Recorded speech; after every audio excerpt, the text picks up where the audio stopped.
सलामुअलैकुम, की हाल है परदेसी भाइयों? खैर खरीयत है।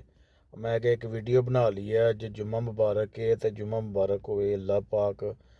अज दे दिन अज जुम्मा नूं कहा जाता है सैयदुल अय्याम, यानी कि दिनां दा सरदार दिन, बड़ा मुबारक दिन ने। अल्लाह करे अज दे दिन जिन्ने साडे परदेसी बाहर ने, तकरीबन 1 करोड़ तो ज़्यादा, अल्लाह पाक सारिਆਂ दी मुश्किलां आसान करे, सारिਆਂ ਦੇ ਰਿਜ਼ਕ ਦੇ ਵਿੱਚ ਬਖਤ ਦੇ ਵਿੱਚ ਇਜ਼ਾਫਾ करे। ਸਾਰਿਆਂ ਨੂੰ ਸਭ ਤੋਂ ਵੱਡੀ ਚੀਜ਼ ਜਿਹੜੀ ਨਾ ਉਹ ਸਿਹਤ ਦੇਵੇ। ਅੱਲਾਹ ਸਾਨੂੰ ਸਿਹਤ ਦੇਵੇਗਾ ਤੇ ਇਨਸ਼ਾਅੱਲਾ ਪੈਸੇ ਅਸੀਂ ਕਮਾ ਲਾਂਗੇ।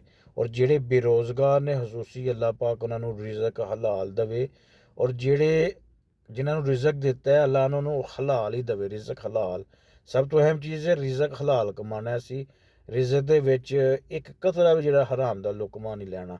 ਜੋ ਮਰਜ਼ੀ ਹੋਈਏ, ਬੜੀਆਂ ਅਫਰਾਂ ਹੋਣਗੀਆਂ, ਬੜੇ ਨਿਜ਼ਾਮ ਆਉਣਗੇ, ਲੇਕਿਨ ਕੋਸ਼ਿਸ਼ ਕਰਨੀ ਹੈ ਹਰਾਮ ਦਾ ਲੁਕਮਾ ਤੁਹਾਡੇ ਪੈਸੇ 'ਚ ਸ਼ਾਮਲ ਨਾ ਹੋਵੇ।